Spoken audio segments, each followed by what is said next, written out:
Now, capacity as a failure, as a factor contributing to companies, in the case here, a private company, a public company, and personal liability companies, the success reasons on capacity is the following. It can attract more shareholders because ownership is controlled by the New Companies Act. It is true. In the case of a company, the share capital is raised by inviting the public to come and buy shares, to come and invest their money in the business. And the fact that the directors of these public companies are not working with their own money, they are restricted and controlled by the Companies Act. Another reason for success as far as capacity is concerned is it becomes more successful, the value of the shares will increase and the company may approach more investors. It is true that when you as a potential investor wants to invest your money, you want your money to grow. In other words, if you buy this year one share of R1 each, you want that share, the value of that share, the next year it must increase. Very, very important also, another success reason as far as capacity is concerned in the case of companies, directors are geared to improve business prospects in the marketplace. And then also the fact that it is bigger, it can compete better with other businesses. And another reason for success failure is when the business, or the fact that the business are bigger, it can appoint experts. Failures. In the case of private, public and personal companies, private and liability companies, it does not have the capacity to draw a large financing source. Therefore, it cannot grow into financially strong companies. It's true. This is in the case of a private company with limited liabilities. Because in grade 10 you have learned that 1 to 50 people can study or can start a private company. Therefore, it's also a limited of shareholders and a limited amount of money. It is expensive to run a company and profits may not be sustainable, resulting in liquidation. It is true, because you must remember the fact that this company is very big in magnitude. There is a lot of expenses that you had to go on before even you start opening that business. Let us think, for example, mining. You start a mining a company, and from the ground, before you even start exploring the natural resources, there was already a time, maybe 2 years before you start with the exploring of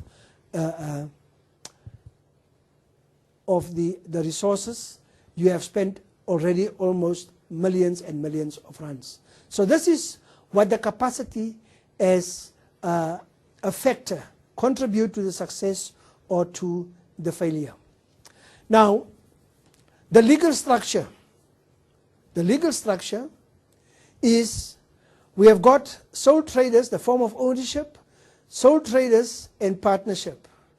Here, sole traders and partnership, there is no distinction between the assets of the business and the owner, because the reason for that is sole traders, the legal entity of a sole trader is vested in the owner.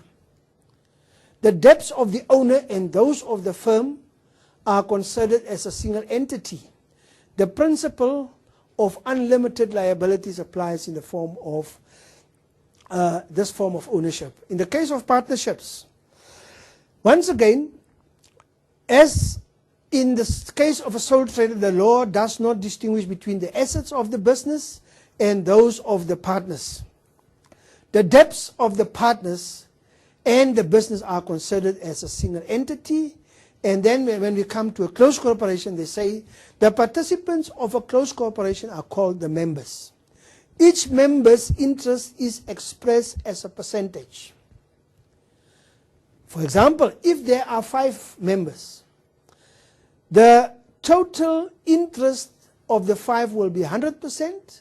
The closed corporation is a separate entity. In other words, the closed corporation, the business itself, is a legal entity on its own. Debts incurred by the business are separate to the members' debts. In the case of a private company, it consists of shareholders and directors. It is individuals, and other companies can also be shareholders in a private company. The shareholders are the owners, and the directors can be the managers.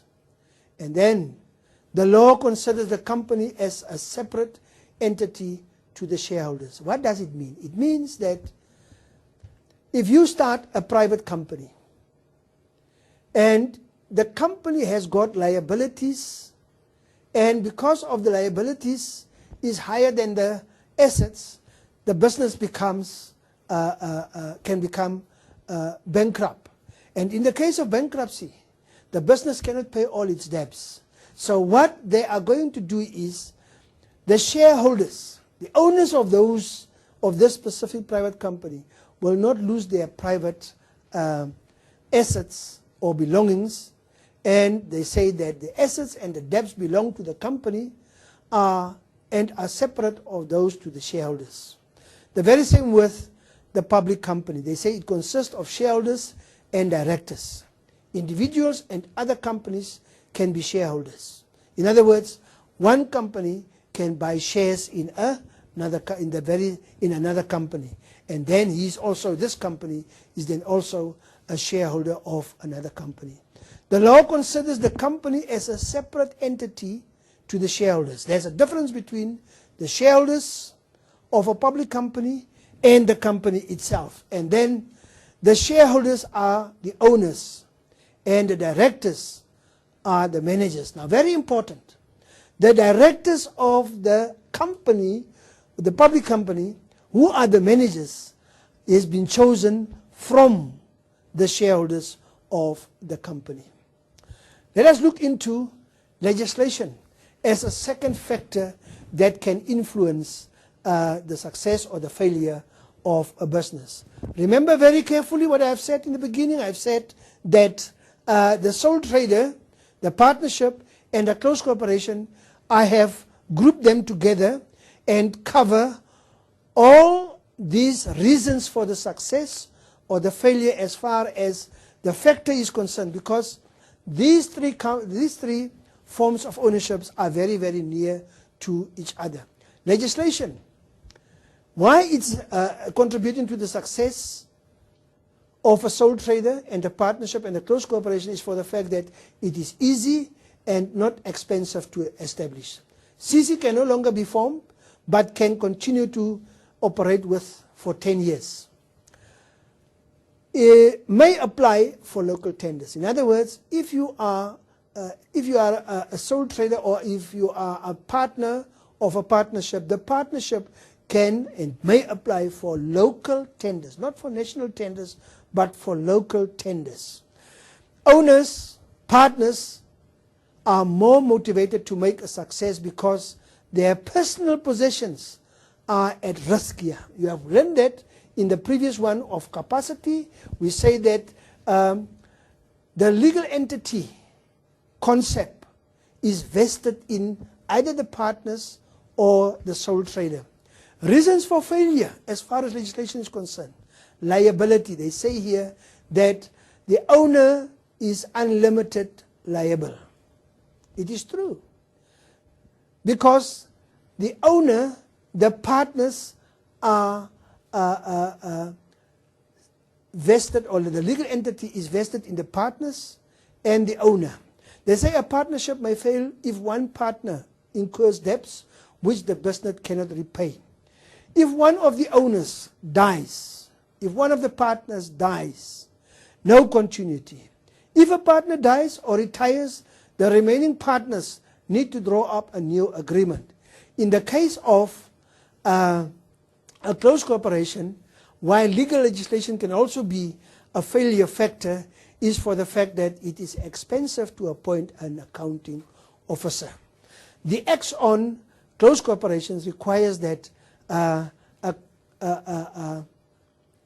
close corporation must appoint a very, very qualified accounting officer. In the case of a partner, a failure is that an oral agreement may create problems for partners in the future, which can cause its success.